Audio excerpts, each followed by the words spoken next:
കാലമേറെ ചെല്ലും മുമ്പേ പ്രാണനാഥൻ വന്നിടുമേ. ചോര തന്നു വീണ്ടെടുത്തോ കണക്കെന്ന് ചോദിക്കുമേ. ദയവ് ചെയ്തു തമ്പുരാനെ ദുഃഖിപ്പിക്കല്ലേ, വിശ്വസ്തരായ ദാസരായി നിന്നിടണേ.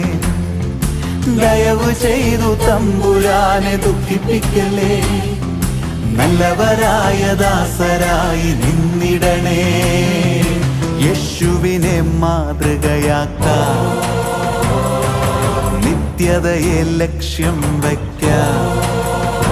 നല്ല യേശുവിനെ മാതൃകയാക്കാം, നിത്യതയെ ലക്ഷ്യം വയ്ക്കാം. സഭയെ, തിരുസഭയെ, ദൈവത്തെ മറന്നിടല്ലേ. സഭയെ, പ്രിയ സഭയെ, യേശുവിനെ മറന്നിടല്ലേ. തലയെ മറന്നുപോയാ